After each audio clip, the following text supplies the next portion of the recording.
Hola, muy buenos días. Damos inicio a una nueva clase de variable compleja para la licenciatura en matemática. Vamos a continuar viendo la unidad número 1 referida al sistema de los números complejos. Espero que hayan podido ver en su totalidad los contenidos de la clase anterior, los hayan logrado entender. Seguramente habrán encontrado muchas cosas familiares y conocidas en la clase, en los conceptos que vimos en la clase anterior.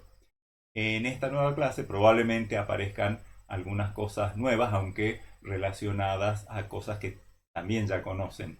Eh, Concretamente, vamos a introducir una nueva forma de representar números complejos que tiene que ver con las coordenadas polares de vectores en el plano y que es sensiblemente diferente de la representación a través de pares ordenados o forma binómica que hemos visto la clase pasada.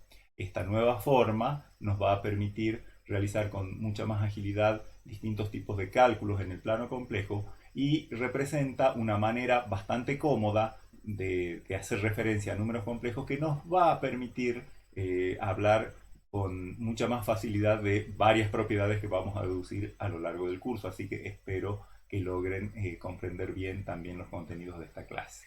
Vamos a iniciarla entonces ahora.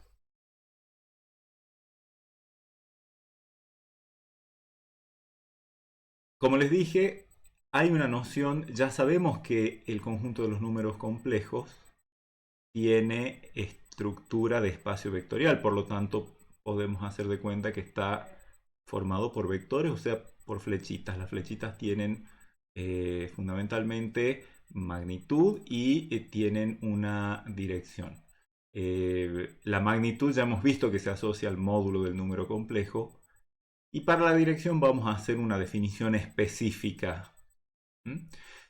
Para cualquier complejo que no sea el vector nulo, vamos a llamar un argumento de ese número complejo z a el ángulo que el vector, que no es cero, forma con el semieje real positivo. Ustedes saben que un ángulo, por la congruencia módulo 2pi, puede verse como un conjunto de valores. A cualquiera de esos valores le vamos a llamar un argumento de z. Por ejemplo, los complejos que están en el semieje real positivo, podríamos decir que tienen argumento 0 o argumento 2pi. Los que están sobre el semieje imaginario positivo, diríamos que forman cualquier vector, cualquier número complejo que caiga sobre el eje vertical, semieje vertical positivo, va a formar un ángulo de pi sobre 2 con el semieje real positivo. Y como les decía, por ejemplo, un complejo que está sobre el semieje real positivo forma un ángulo de 0 o también un ángulo de 360 o un ángulo de 720, y en general a cualquier ángulo le podemos sumar un número entero de vueltas y vamos a tener otro ángulo que describe la misma dirección. Cualquiera de esos valores se llama un argumento de z. O sea, argumento de z en realidad es una infinidad de valores, pero si nos damos cuenta, todos ellos son congruentes módulo 2pi, digamos. Pero de entre todos los valores que tienen el argumento de un complejo, hay uno solo que está en el intervalo semiabierto menos pi, pi. Y ese se llama argumento principal y se lo denota con la A mayúscula de argumento. Si uno se imagina un plano, por supuesto que un vector que esté en el primero o en el segundo cuadrante va a tener un argumento positivo entre 0 y pi, incluyendo pi para el semieje real negativo. Y los que están en el tercer y cuarto cuadrante, necesito usar la parte negativa de este intervalo. Bueno, a los ángulos, digamos, negativos los medimos en el sentido horario, a los ángulos positivos los medimos en el sentido antihorario. Y por ejemplo, un vector que esté en el tercer cuadrante va a tener, en el tercer cuadrante va a tener entre un argumento principal entre menos pi y menos pi sobre 2. Los que estén sobre el semieje imaginario negativo van a tener argumento principal justito menos pi sobre 2. Los que estén sobre el semieje real positivo van a tener argumento principal 0. Los que estén sobre el semieje imaginario positivo van a tener argumento principal pi sobre 2. Y los que estén sobre el semieje real negativo van a tener argumento principal pi. No menos pi porque no está permitido ese valor para argumento principal. Siempre el argumento principal de un complejo es un número mayor estricto que menos pi y menor o igual que pi. Por ejemplo, en este caso, este sería el argumento principal. Por supuesto que entonces ahora tenemos, y ya tenemos experiencia seguramente de análisis matemático 1, análisis matemático 2, en las coordenadas polares de un punto del plano. Y las coordenadas rectangulares. Acá nuestros complejos, recuerden que por el isomorfismo con R2, tienen coordenadas rectangulares A y B, donde A es la parte real y B es la parte imaginaria. Y las coordenadas polares van a ser el módulo, la longitud de la flecha y el ángulo que forma con el semieje real positivo, que vendría a ser el argumento, un argumento. Y por supuesto que nos interesa conocer, o recordar, mejor dicho, las relaciones que hay entre las coordenadas rectangulares y las polares. Por supuesto que es una cosa trivial a esta altura. Si yo tengo un complejo, entonces con parte real A y parte imaginaria B, el módulo del complejo, si le llamo R y a un argumento del complejo le llamo tita, ¿qué relación hay entre R tita A y B? La esperable. A es R coseno de tita, la relación trigonométrica, y B es R seno de tita. Eso para llevarme de polares a rectangulares, y por supuesto que de rectangulares a polares, simplemente la raíz cuadrada de a cuadrado más b cuadrado me da el módulo, o sea R, y la tangente del argumento de tita es b sobre a, obviamente con la cuestión de lo que significa la tangente. Cuando a es, por ejemplo, 0, lo cual quiere decir que es un complejo que está sobre el eje imaginario, si el b es positivo, la tangente de tita sería un infinito, pero corresponde a un argumento de pi sobre 2. Si está sobre el semieje real negativo, menos pi sobre 2. Entonces,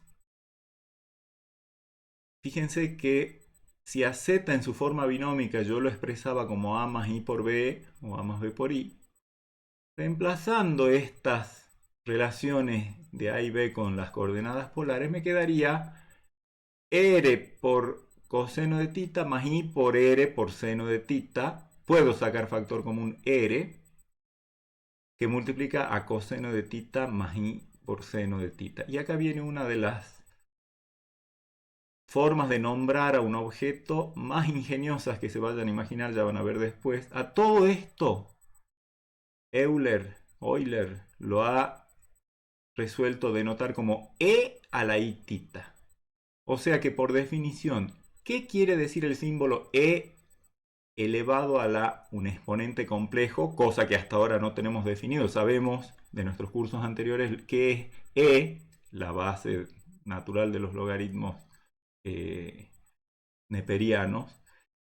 Sabemos qué significa e elevado a un número real, pero esto nos va a permitir una aproximación a lo que significa e elevado a algún número complejo. Acá el caso particular este es en el que el exponente complejo es la unidad imaginaria multiplicada por un número real, porque tita es un número real. O sea que, ¿qué es de ahora y para siempre e a la i tita? La expresión coseno de tita más i seno de tita para el caso en el que tita sea un número real. O sea que entonces todo esto se puede expresar como r por e a la i tita. Con r un... ¿Qué es R? Es el módulo, y sabemos que el módulo de un número complejo siempre es un número real no negativo. De hecho, la definición de módulo así lo decía. Y tita es un número real cualquiera.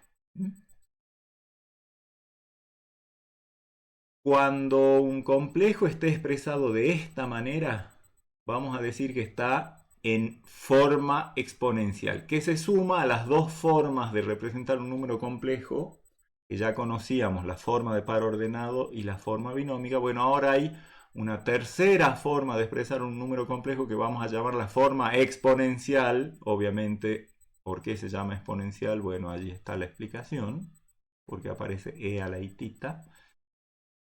Y entonces un complejo expresado en forma exponencial se expresa como un número real no negativo que corresponde a su módulo, multiplicado por e elevado a la i por tita, donde tita es cualquiera de los argumentos del complejo, el ángulo que forma el vector del complejo con el semieje real positivo.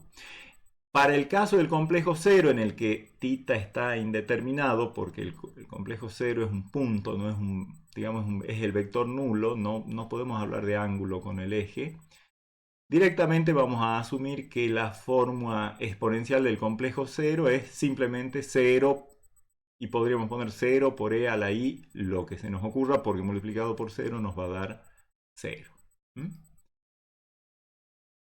¿Qué ganamos con la forma exponencial de los números complejos? Ganamos con que es muy fácil hacer ciertas operaciones. Concretamente, el producto, el cociente y la potencia entera. Vamos a ver cómo. Supongamos que yo tengo dos números complejos expresados en forma exponencial. Z1, que sea R1, el módulo de Z1 es R1, por E a la I tita 1, argumento de tita 1, el argumento de Z1 es tita 1. R1 tiene que ser un número mayor o igual que 0 y tita 1 un número real. Lo mismo para Z2. ¿Qué pasa si hacemos el producto? Bueno, Z1 por Z2 va a ser esto por esto. Esto es un número real, esto es un número complejo, esto es un número real, esto es un número complejo. Es como que en el producto tengo el producto de 4 números complejos, tengo todas las propiedades del producto de complejos. Por lo tanto, lo que voy a hacer es reemplazar las expresiones e a la i tita 1 y e a la i tita 2 por lo que dice su definición. Coseno de tita 1 más i seno de tita 1 es esto. Al R1 lo dejé como está. Luego viene R2 que queda como está. Y luego e a la i tita 2, que es coseno de tita 2 más i seno de tita 2. Asocio R1 con R2 y asocio coseno de tita 1 más i seno de tita 1 con coseno de tita 2 más i seno de tita 2 y hago ese producto. Ese producto es parte real por parte real, coseno de tita 1, coseno de tita 2, menos parte imaginaria por parte imaginaria. Si lo hago en forma binómica, ya el menos sale solito porque i por i es i cuadrado, o sea, menos 1. Seno de tita 1, seno de tita 2. Todo eso sería la parte real. Más i por, en el producto cruzado, coseno de tita 1 por i por seno de tita 2. Acá está el producto de este por este. Y queda esto por esto, que sería i seno de tita 1, coseno de tita 2. El i lo he sacado factor común. Seno de tita 1, coseno de tita 2. Reconocerán la forma que aparece acá en esta parte real. Los teoremas de adición. Teoremas trigonométricos de adición. Lo mismo acá. ¿A qué es igual? R1 y R2, bueno, lo dejo como están. Y esto corresponde al coseno de la suma tita 1 más tita 2. Coseno por coseno menos seno por seno. Y esto corresponde al seno de la adición entre tita 1 y tita 2. Pero ahora esto, en la notación de Euler, coseno de alguien más i por seno de ese alguien, número real, obviamente tita 1 más tita 2 es un número real, entonces esto es coseno de tita 1 más tita 2 más i por seno de tita 1 más tita 2 es ni más ni menos que e a la i tita 1 más tita 2. Si van de acá para acá es más fácil, e a la i, un número real, es coseno del número real más i por el seno del número real. ¿Mm? Por lo tanto, cuando yo multiplico dos complejos en forma exponencial, me doy cuenta fácil, este es un número que más vale que va a ser no negativo, porque R1 y R2 eran ambos mayores o iguales que 0. Y esto es e a la i, un número real, así que esto es la expresión exponencial del producto. Y noto que el módulo que aparece en esa expresión exponencial es igual a R1 por R2, o sea, al producto de los dos módulos de los complejos que he multiplicado. Cosa que no era aparente para nada de las fórmulas de par ordenado o binómica. Acá se hace evidente que el módulo del producto es igual al producto de los módulos, cosa que ya sabíamos, por supuesto, lo hemos demostrado cuando analizamos la definición de módulo. De última, a esa propiedad ya la teníamos incorporada. Pero la que más sorprende es que, ¿cuál es el argumento? Un argumento del producto es la suma de los argumentos de los dos complejos intervinientes. O sea que es muy fácil multiplicar dos números complejos en forma exponencial. Multiplico los módulos, eso me da el módulo del resultado. Y sumo los argumentos y eso me da el argumento del resultado y ahí tengo las coordenadas polares del resultado del producto. Veamos qué pasa en una gráfica y cómo hacemos para determinar gráficamente, geométricamente, un producto. ¿Se acuerdan que para la suma yo tenía la regla del paralelogramo? Y ese mismo paralelogramo me permitía visualizar la resta de los dos números complejos.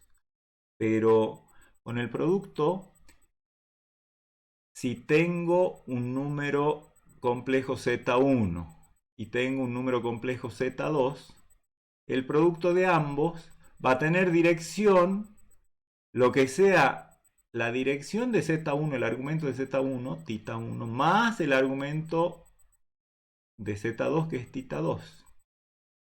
Es como que si a este argumento todavía lo continúo con una cantidad igual a tita 1, esa me da la dirección del producto. Y el módulo, ¿qué tengo que hacer? Multiplicar esto por esto, eso tendrá algún valor, y ese valor sobre esa dirección lo trazo, y el punto donde caiga va a ser el punto correspondiente al producto. Podemos hacer una construcción geométrica más precisa que les explico ahora. Si yo tengo los dos complejos Z1 y Z2, voy a distinguir con U al vector 1, 0, o sea, al vector unitario.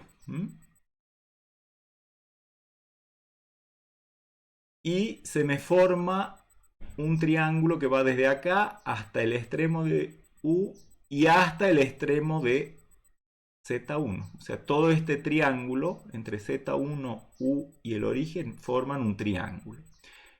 Trato de construir, lo voy a poder hacer, un triángulo semejante a ese, pero en el cual U sea homólogo al vector que representa Z2. O sea, en otras palabras, tomando como homólogo este lado y este lado, sobre este lado construyo un triángulo semejante a origen UZ1. Entonces, este lado sería como este lado sería homólogo a este y este lado sería homólogo a este. De modo que por triángulos semejantes, obviamente al ser homólogos este con este ángulo interno entre estos dos vectores va a ser el mismo que entre estos dos vectores, o sea, tita 1. Y fíjense que entonces este lado va a estar a una dirección tita 2 más tita 1, o sea, tita 1 más tita 2. Y por otro lado, por la semejanza de triángulos, el segmento, la medida del segmento que va desde el origen hasta el extremo de este vector, el que determina el triángulo semejante a este, que le llamo W, o sea, desde el origen hasta W, esa medida es a la medida de OZ1, o es el origen, como OZ2, o sea, esta longitud es a esta. Es simplemente hacer la equivalencia entre estos dos triángulos y esa proporción. Por supuesto que esto lo conocemos desde el origen hasta U, hemos dicho que este es el vector 1, así que esta distancia es un 1. Y por lo tanto, esto representa la distancia, como dice la notación, desde O hasta este punto omega, W, perdón. El OZ1 representa el módulo de Z1, esta es la distancia desde el origen hasta el punto que representa el complejo Z1, es el módulo de Z1.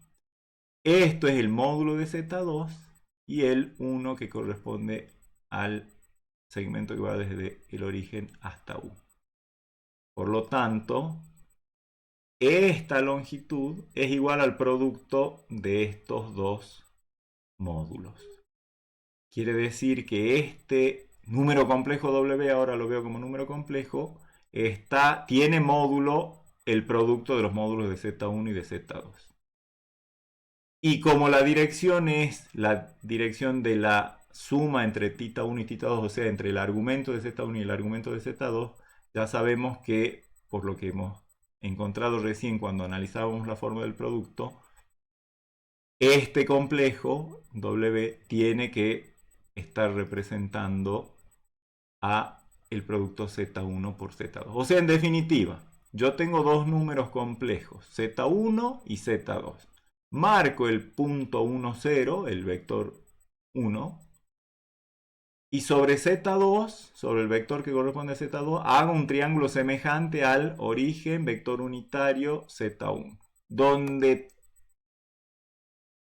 aparece un nuevo punto que es el W, que es el extremo, digamos, homólogo al Z1, y ese W es precisamente el vector que corresponde al producto.